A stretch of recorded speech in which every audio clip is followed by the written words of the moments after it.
Superstar quasi-pop EDM DJ Avicii dies, and it really doesn't matter. Nintendo creates a homeless man's dream, a cardboard box that you can actually play if you stick it on your Nintendo Switch. Arsenal manager Arsene Wenger announces his retirement at the end of the season, and B Peterson is on Bill Maher's talk show. Bill Maher doesn't listen to a word he says, neither does the mentally ill Liberal panel. I'm Johnny Massacre, and this is the Johnny Massacre Show.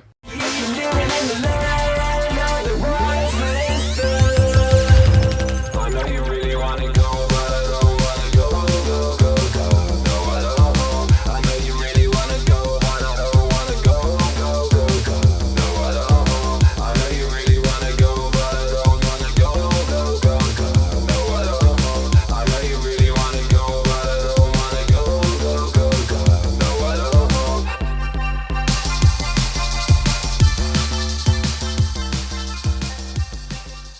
Hello everyone. It is Sunday again, and I'm recording this in Tokyo. A few things to get to today, starting with a DJ called Avicii.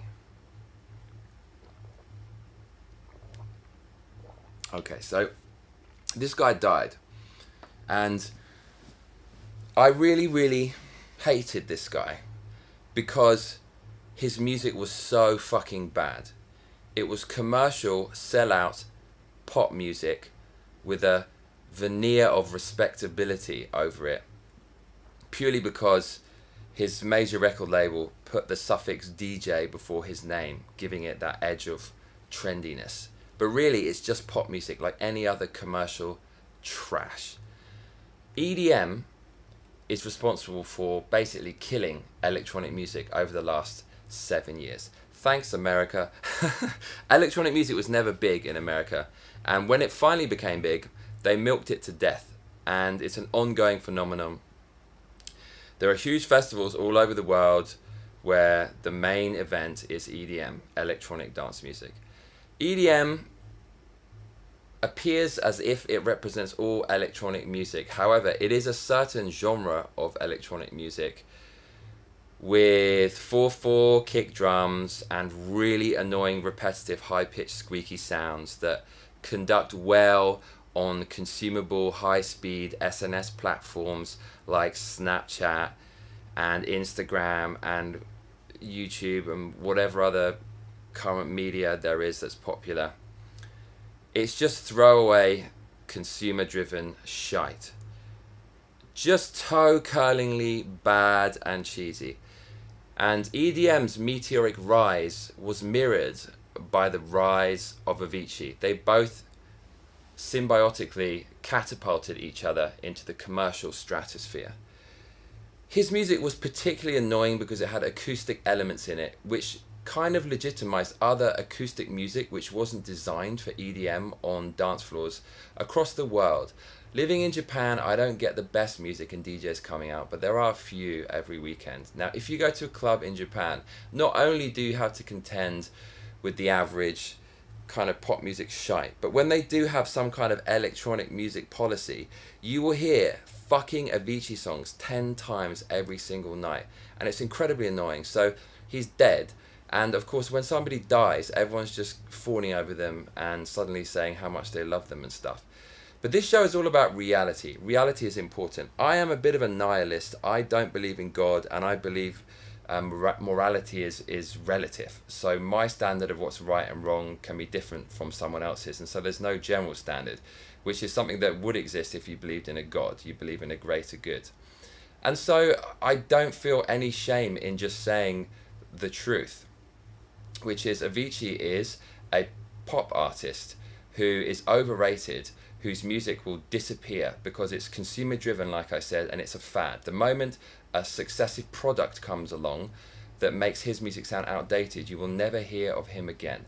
Now, some people out there will say, oh, you're not 14 years old, you're not up on current trends and all this kind of shit. No, shut the fuck up, because good music is timeless. Jimi Hendrix is timeless. The Beatles are timeless. the prodigy is timeless, and across the decades, if music is good, it will stand the test of time. Avicii, you'll never hear his music again in about 10 years. Now, the other thing that's interesting about Avicii is he died at the age of 28, and this brings the focus to a problem in the world of electronic music, DJing and touring in particular, which is drug and alcohol consumption, which will kill you prematurely if you don't get out of it in time, which Avicii didn't. And if it doesn't kill you physically, it will probably kill you mentally. Alcohol and the entertainment industry and drugs are best friends, and so if you are going to become a big DJ, it's incredibly hard to do that without getting ahead. And by getting ahead, I mean socializing with promoters and DJs, and within those circles it's drug and alcohol city, and if you don't partake in it, you better be producing some amazing songs that people are sucking your dick for, because if you don't, it's kind of harder to break into those circles. And Avicii fell victim to that. Now, before we all hold him up as some martyr for dance music and say how awesome he is, he basically pissed his life away. He's responsible for his own actions, and his health problems have been ongoing since about 2006 because he drank too much. He picked up the bottle and he couldn't stop. It is tragic, and I think, what can we learn from Avicii's death other than you don't have to produce good music to be popular? You can learn that you got to fucking be careful with alcohol, because if you go too far and you get addicted, it's one of the most destructive things you can do. And the way society works is we're surrounded by these addictive substances. Refined sugars, everywhere you look. When you go to the counter after you buy your food, you have to go through this labyrinth of sweets and candy, which are just calling your name, and you've been pumping that shit into yourself since you were small, and you can't resist it. And no wonder there's an obesity crisis and people have diabetes and there are health problems and so on, because we're just surrounded by addictive substances. One of those is also alcohol. Alcohol is cool and it's fun, but it's poison. And if you need alcohol to have a good time, what does that say about you, and what does that say about our culture? I like a bit of whiskey occasionally. I haven't had a glass of whiskey 3 weeks, 1 month, and I'm never going to be a regular drinker because I don't like poison. And it's mad, when you tell people you don't drink, people are like, what? Wait, seriously? You don't put poison in your body? Why don't you put poison in your body? That's the kind of weird society we live in. And I think Avicii, if anything, should be a reminder not to abuse alcohol. So he's dead, and honestly, I could not care less because his music was fucking terrible. And he played his part in the destruction of a very good music scene. See, elite stuff is good. Don't tell me people don't want to be elite. Everybody wants the most expensive clothes. Why? Because nobody else has them. And when you have them, you become elite. You become part of a special class, a new level. Same in video games. People want the top items because they can show them off because nobody else has them. Even the same as food. People will brag about this food that they can eat that isn't even that tasty, like shark fin soup, because it's kind of elitist, hard to get, top tier. And music is exactly the same. However, it was. But now that music is totally consumed online, it means that it's not exclusive. Anyone can get any song at any time, play it, broadcast it anywhere, or listen to it anywhere. And so therefore, music's elite class is dead. And so those people and that generation is so under the ground now that all you have is mass consumerism with no curation at all and no elitism in music. Quality control is good. Back in the day, to make a song, you had to know what the fuck you were doing. You had to be able to use hardware samplers, synthesizers. You had to have ability. You had to have a fucking huge mixing desk. And if you could afford that, you certainly couldn't afford the rest of your studio. So it weeded out the top artists from the pretenders. But now, because anyone can make music pretty much on their fucking phone, and you can get all kinds of music from everywhere, there's no quality control at all in the music industry, and Avicii is symbolic of that. So we're going to move on to a lighter topic now, away from dead people and onto Nintendo. Nintendo are releasing this fucking crazy thing, and it's basically a cardboard fucking box that you stick on your Nintendo Switch, and it becomes a new form of entertainment. It is the weirdest thing I've ever seen, and they just need to be commended for this, because even if it doesn't turn out to be good, the level of innovation here for this idea to even get off the ground is shocking and staggering. So let's take a look at this. This is Toy Con Variety Kit by Nintendo Labo.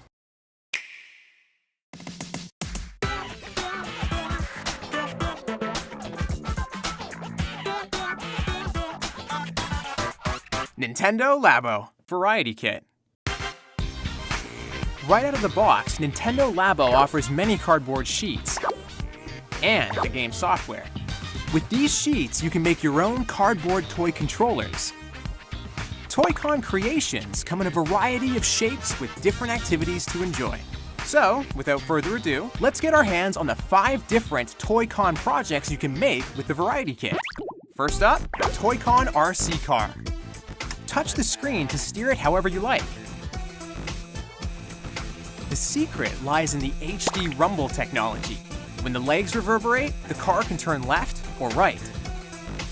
Open this up and you can see all the hidden functionalities packed in there. This footage shows you what the Toy Con RC car sees. There's actually a little camera hiding right here. It allows the RC car to steer itself by recognizing visual markers. And it can even see in the dark. If you have 2 sets of Joy-Con controllers, you can battle a friend.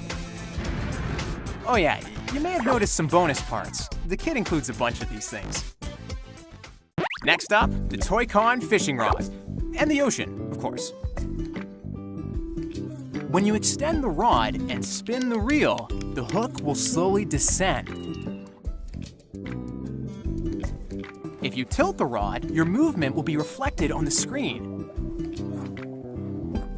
Is that a bite? Quick! When you feel a vibration, pull back. Then carefully reel in the goods. Nice catch.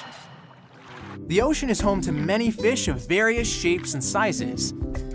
From the shallows to the darkest depths, the fish you can catch will vary. Huh? The big fish ate the little fish. After fishing, view your catches using the Toy Con piano in aquarium mode.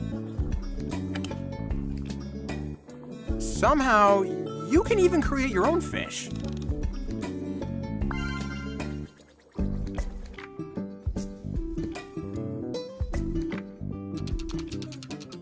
Now, let's check out the Toy Con house. Apparently, a mysterious creature has moved in.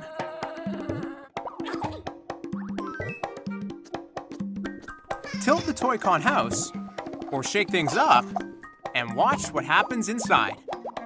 Grab hold of these blocks and stick them through the windows to make an impact. The button block. Huh, it's nighttime now. The crank block. Aw, it went to sleep. The key block. Hey, the room's flooding. The cable block. What's this? They're connected? If you change windows, the effect will change too. And if you combine different blocks, the room changes. The Toy Con house is full of mysterious mechanisms.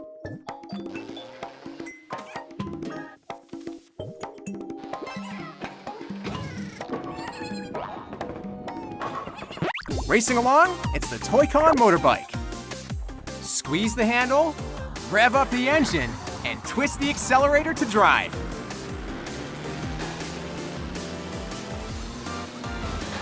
I mean, this is just completely insane. Do you remember when there was no, like, video games and shit? Where kids, or when there was no TV? Do we have any viewers who remember when there was no TV? Probably not, but there was a time. And old people always say at that time they had to go outside and make their own games. So I don't know, kids would find trash or parts of a fucking broken bicycle and put it together and make something and role play. This taps into that, but brings it up to date. So it's using a piece of shit cardboard box as a fire to stoke the kids' imagination and augmenting it with digital technology, tapping into that childhood experience of going outside and indulging in make-believe and role-playing. It's just fucking insane. And it's extremely cheap. It's fucking cardboard, which is genius. Genius branding. Take a piece of shit, a piece of fucking disposable cardboard, and sell it as part of a fucking video game where you can walk around as a mechanoid. That is fucking genius. I just cannot believe that this zany idea came to fruition. It's one of the first things people do in brainstorming that will never even come close to making it off the ground. It's just mind-blowing innovation. I've never seen anything like that before. Toy Con Variety by Nintendo Labo. I'm definitely going to check that shit out. What else do we have on the show today? Okay, so my man Jordan B. Peterson, author of this book, 12 Rules for Life. A man who's combating the liberal pathogen that is brainwashing a nation of people who can't live in reality and need to uphold some sick, twisted ideological doctrine in order to keep the voting masses in check. He was on a liberal talk show hosted by a guy called Bill Maher, I think you pronounce his name, who I think is actually pretty funny. And he's not your modern liberal who just doesn't listen to anything anybody says, although he's nearly as bad as the rest of them.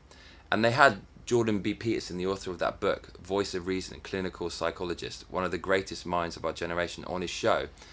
And Jordan B. Peterson was outnumbered by a liberal panel and a kind of fawning, guffawing liberal douchebag audience, probably smack bang in the middle of Hollywood.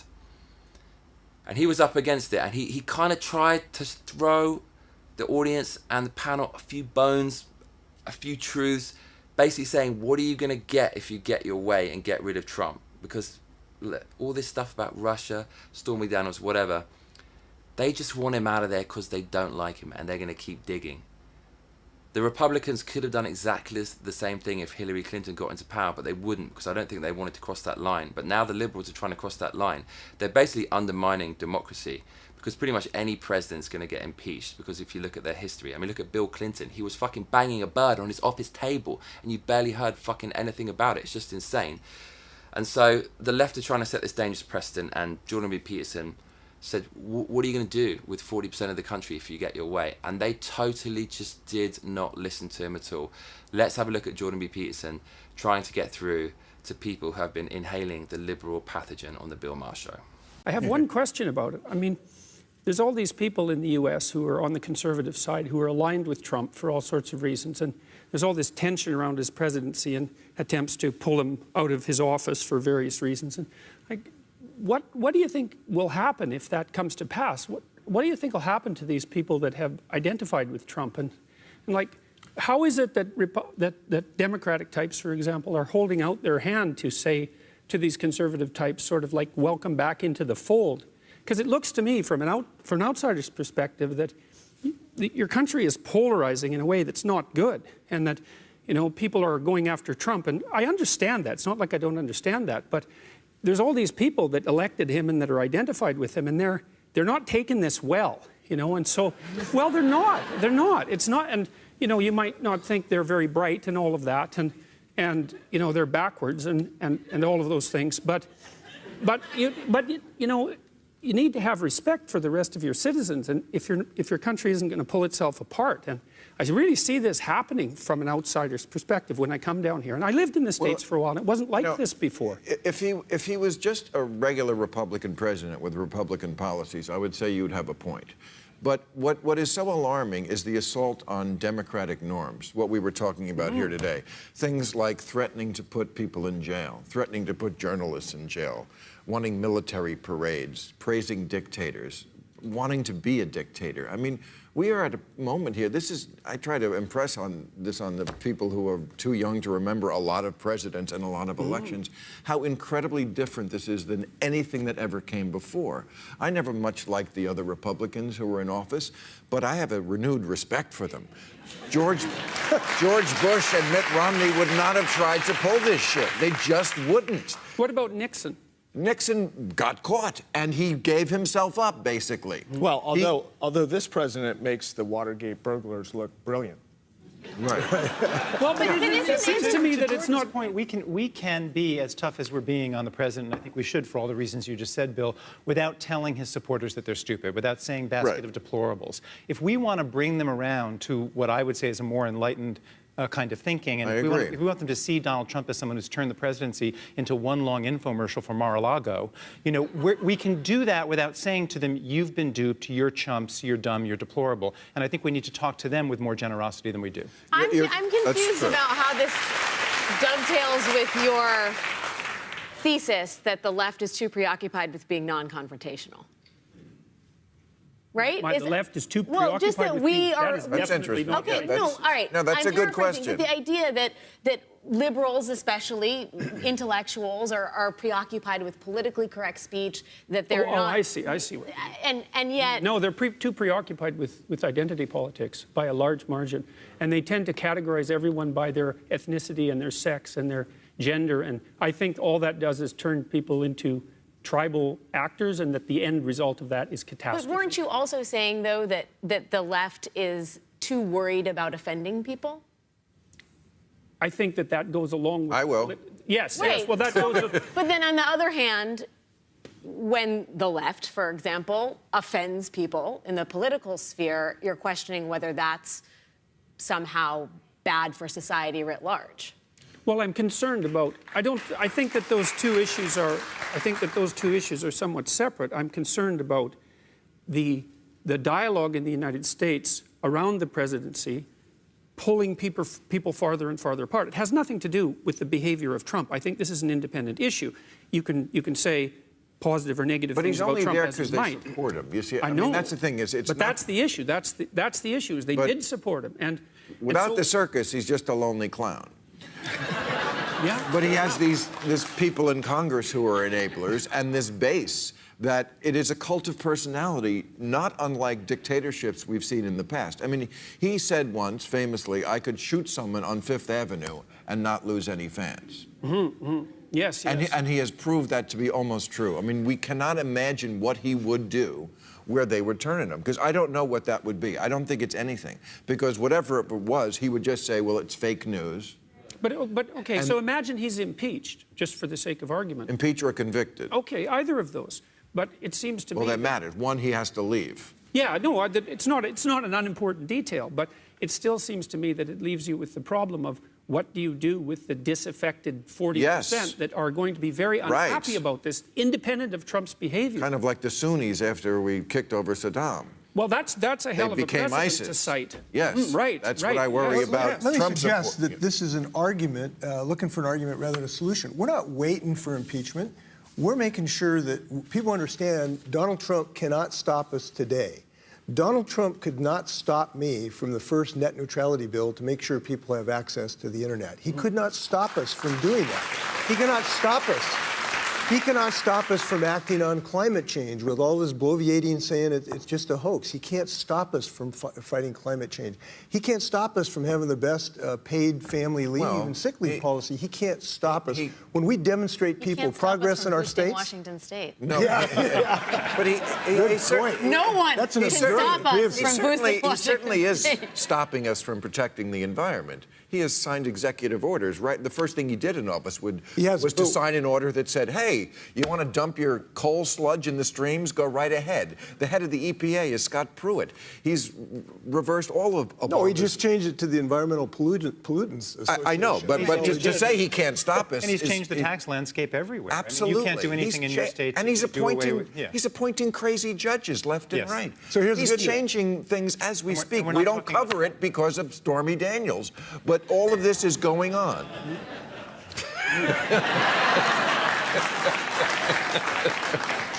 What can I say? He's okay. Get used to it. Okay. What the hell is Bill Maher talking about here? He's saying it's like a cult of personality in the White House, and it's like totalitarianism. The entire fucking media, including his show, is left controlled.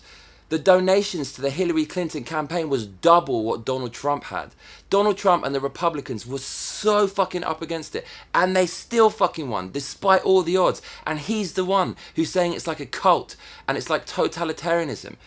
he's missing the point completely, which Jordan B Peterson is making, which is that you can't illegally impeach the president or just create a witch hunt to get rid of him just because you don't like him, because then it's not a democracy anymore. And that is totalitarianism, where there's no democracy and no vote, which is exactly what the left are trying to do. And they're saying Donald Trump, is the totalitarian guy. They're out of their fucking minds, and they're just in their weird little echo chamber where they all clap and laugh at each other. They can't even have a debate at all. The editor of the New York Times there kind of got it right a little bit, and he said, can't we just have a dialogue with Republicans without belittling them and calling them deplorable? After which the whole panel just make jokes about Donald Trump and say, well, you know, he's a clown and all that kind of stuff.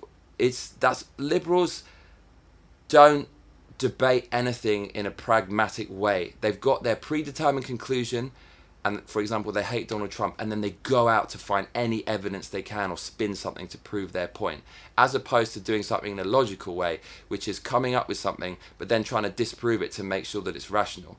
It's completely insane.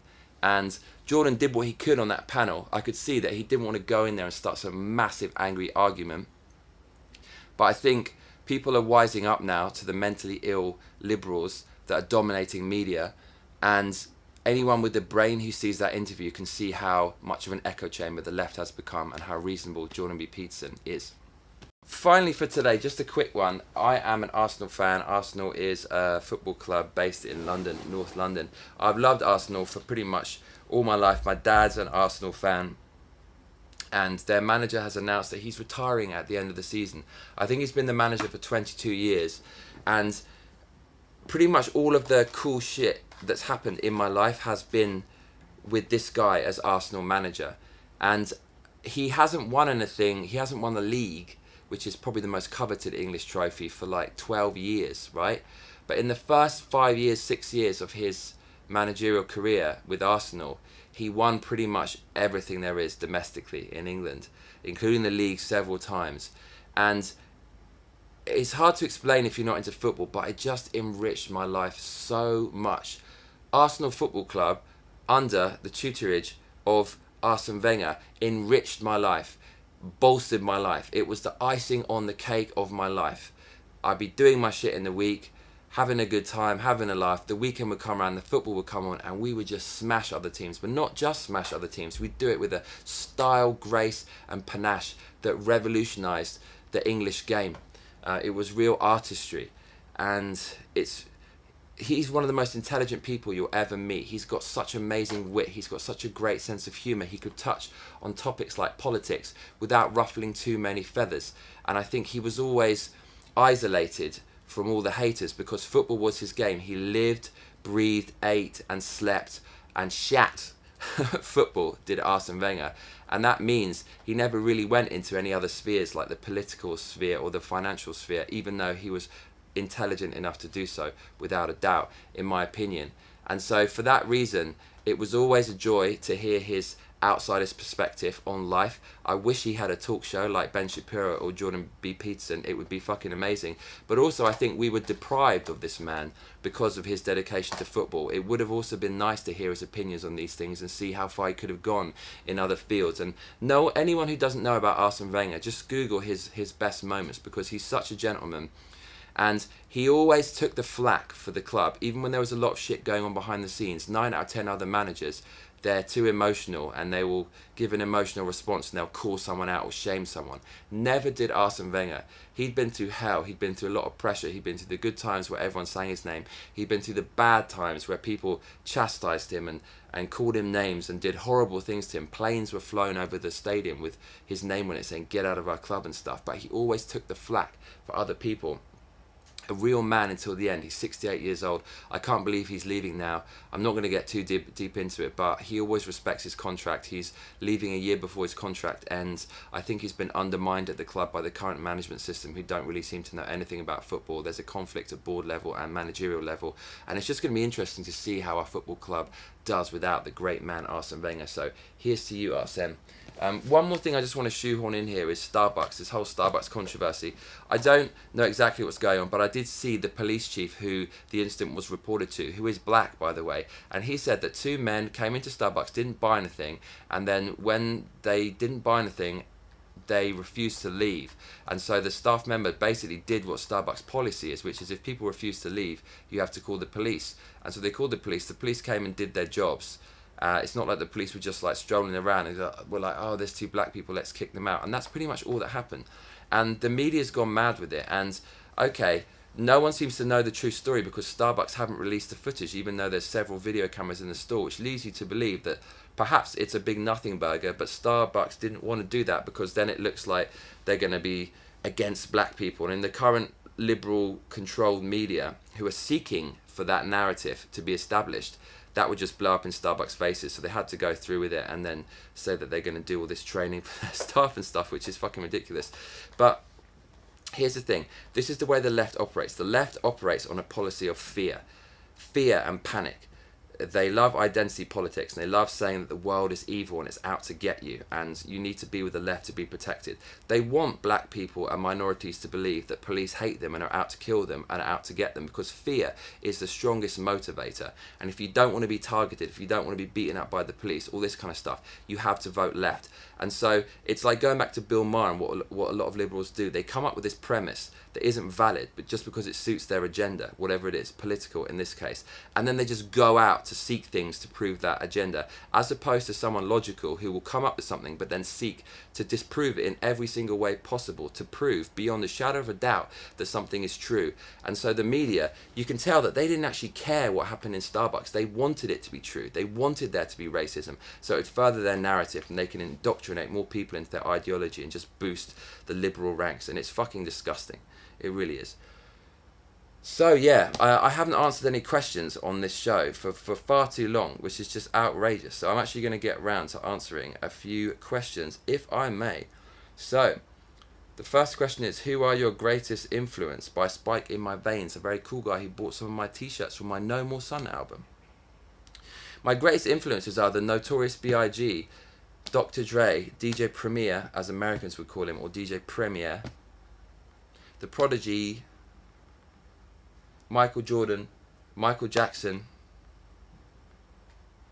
Diego Maradona, the footballer, Timbaland, the producer, NERD, which is Chad, Hugo, and Pharrell Williams before Pharrell went SJW, but I still love you, Pharrell, and Beethoven, my dad, my mum, my brother, my cousins, Michael J. Fox, James Cameron for all the movies he directed like Aliens and Terminator 2, and of course the great Arsene Wenger.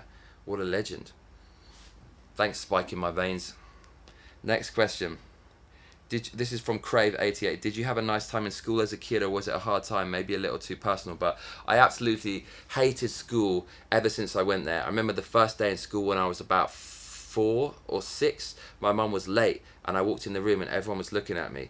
And that is pretty much an echo of my entire life. My big song, Ultrasound, has a lyric like that where I say that my life is like a zoo with the music industry looking on. I've always felt like an individual because I'm different. I'm so creatively adept, and not many people are creative. Just look at Jordan B. Peterson's talks. They're a rare breed, and we have unique kind of brains. And creative people don't seem to fit into society. I hated school because it had so many rules. I hate following rules because I think differently. I have so many creative ideas. My brain isn't scientific or logical.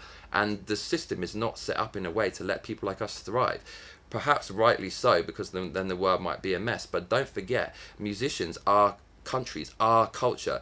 When you think of England, you think of rock stars and you think of the Beatles. We defined eras. And we're so important, and yet there is so little support for us, and we are always going to be outsiders. I do remember in school, for 1 year, probably at 2 stages, I decided that I wanted to fit in and have a good time. They were the easiest times of my life. When I made the effort to fit in and looked similar to other people, I became extremely popular. People would say my name, and people would invite me to parties, and I'd go there and have a laugh, and it would be great. But in the end, I turned it away to be a loner again and be an outcast, because it wasn't me. I cannot. What's the point of living if you're living a lie? Because then you might as well just die. Because it's all about truth and reality. And if it isn't about that, what is it about? You're going to be a slave. And so in order to be free, you have to be yourself. And if you're different, that means you're going to have to carve out your niche in society and turn whatever gift you have that makes you an individual and creative into a strength and a way to monetize yourself and a way to be free. So school, I hated school. I didn't want to be there. I didn't want to wear a uniform. I didn't want to wake up at 8 in the morning. And I resisted it the whole way. And teachers hated my guts because I never did homework. They couldn't understand it. I just didn't want to be there. But with hindsight, I can see it. I didn't make their job easy and they were just trying to make ends meet. But fuck it. Most teachers were lazy cunts. They couldn't see any potential in the students and they didn't go out of their way to help people unless the students facilitated it. And, you know, kids being kids, they're not easy to work with. And it requires people with a bit of vision to get the most out of kids. And most teachers couldn't do that. Let's keep going. One more question. What do you think about all the collaborations that Neighborhood has been doing lately? That's by Brown Rabbit. I don't know who Neighborhood are. Sorry, mate. Hey Massacre, this is from Kazu Benedict. What's the name of the D&B intro track you use? Love it. I think I might have answered this on the last show, but I'm going to answer it again. It's called Shadow Dancer. It's by me. It's going to be out in June, in about 2 months. You're going to hear it at the end of this show. Make sure you check it out. And that's about it for now. So if you enjoyed watching, make sure you like and subscribe because my plan is to get hundreds of thousands of subscribers talking about political shit, Japanese shit, nerdy shit, and music. You're also going to be able to hear my music and my DJ mixes, my productions and stuff like that if you subscribe. And just generally by doing that, it really helps support me and keeps me going. Watch out for the Avengers Infinity War review coming soon. I might do that live. That's going to be in a couple of weeks. And yeah, that's about it for now. So I'm Johnny Massacre, and this is the Johnny Massacre Show.